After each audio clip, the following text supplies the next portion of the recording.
Ladies and gentlemen, welcome to the second video of my journalism, where I talk about various aspects of political in the context of country Nepal.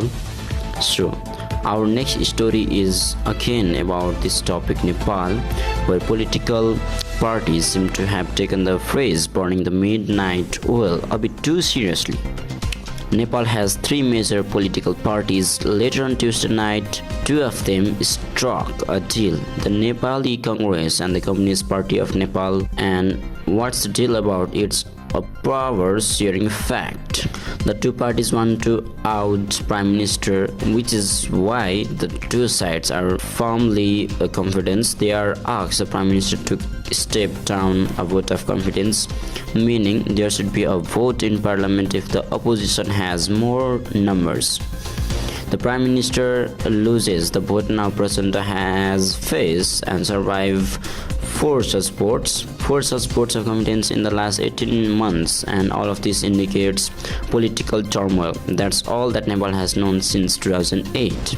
Until the year 2005, the Himalayan nation was a constitution's monarchy. The last king Gyanendra went through the dismissed parliament and he claimed the absolute power. It left to protest across the country. People looked to the streets demanding the abdication of the country. So in 2006, he finally gave it the transfer powers to the parliament. Soon the monarchy was abolished in Nepal, and in 2008 the country became a democracy. But for Nepal it was a disaster. In the last 16 years, Nepal has seen 13 governments. Imagine that, 13 governments in 16 years. That's like having different government almost every year, but with more or less the same players and the same chaos. They did not agree to his prime ministership, so Prachanda switched sides, but even that arrangement lasted only for a few months only. In March 2023, Prachanda dumped oil. He went back to the old friend and the Nepali Congress. Then this year in 2024, protest changed in his mind again. He dumped the Nepali Congress and he joined hands with KP Sharma Oli once again. So much for having trust issues. Confusing if you fail to understand this. Don't blame yourself.